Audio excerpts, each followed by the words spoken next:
ওভেনের মধ্যে। তবে তার আগে আমি ওপর থেকে দিয়ে দিলাম সামান্য পরিমাণে একটু চকো চিপস। এমন নয় যে চকো চিপস দিতেই হবে, চকো চিপস যদি না থাকে অ্যাভয়েডও করতে পারেন। আর দেবো একটু টুকরো করা আখরোট। ওপরে দিলে দেখতেও ভালো লাগে আর অবশ্যই খেতে তো ভালো লাগবেই। যাদের বাড়িতে মাইক্রোওভেন বা ওটিজি ওভেন নেই তারা কিন্তু কড়াইতে বা প্রেসার কুকারে কেক অবশ্যই করতে পারেন। আগে কড়াইটাকে প্রিহিট করে নেবেন। কড়াইয়ের মধ্যে হয় লবণ, তা না হলে বালি, তা না হলে খবরের কাগজ দিয়ে লো ফ্লেমে ঢাকা দিয়ে কড়াইটাকে প্রিহিট করে নেবেন। তারপরে ওই কেকের ব্যাটার সমেত মোলটাকে দিয়ে লো ফ্লেমে ঢাকা দিয়ে 50 মিনিট কিন্তু বেক করবেন। আমি কনভেকশন মোডে 50 মিনিট বেক করব। 180 ডিগ্রিতে 50 মিনিট বেক করলেই আমাদের কেক কিন্তু একদম রেডি হয়ে যাবে।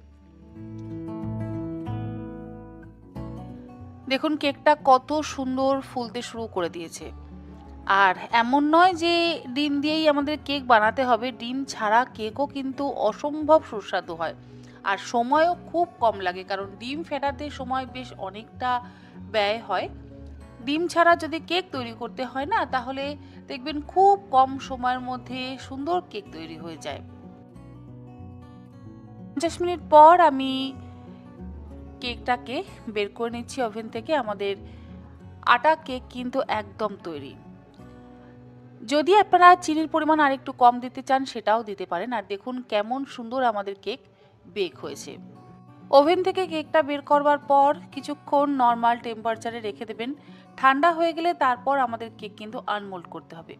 গরম অবস্থাতে কখনোই কেক আনমোল্ড করবেন না, তাহলে কেক ভেঙে যাবে।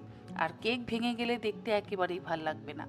আমি মাঝখানে একটা কাঠি ঢুকিয়ে দেখে নিচ্ছি আমাদের কেক পারফেক্টভাবে বেক হয়েছে কিনা। দেখুন কেক কিন্তু একদম পারফেক্টভাবে বেক হয়ে গেছে। আর কেকটা এবার ঠান্ডাও হয়ে গেছে। আমি এবার কেকটা আনমোল্ড করে নিচ্ছি। কেক আমাদের খুব সুন্দরভাবে আনমোল্ড হয়ে গেল। এবারে আমি কেকটাকে কেটে নিচ্ছি। ভীষণ নরম হয়েছে এই আটা কেক। আর খেয়ে একেবারেই বোঝা যাবে না যে এই কেকটা আটা দিয়ে না ময়দা দিয়ে তৈরি হয়েছে। আর এর মধ্যে যে ডিম নেই সেটাও আপনারা একদম বুঝতে পারবেন না। এইভাবে আপনারা আটা দিয়ে ডিম ছাড়া চকলেট কেক বাড়িতে বানিয়ে নিজেরা খান, বাচ্চাদেরকে খাওয়ান। আশা করি আমার আজকের এই নরম তুলতুলে স্পঞ্জি ডিম ছাড়া আটা কেকের রেসিপি আপনাদের ভালো লাগলো। ভালো লাগলে অবশ্যই রেসিপিটা বানিয়ে আমাকে জানাতে কিন্তু একেবারে ভুলবেন না। আজকের মতন এই পর্যন্ত। আপনারা সকলে ভালো থাকবেন, সুস্থ থাকবেন। ধন্যবাদ।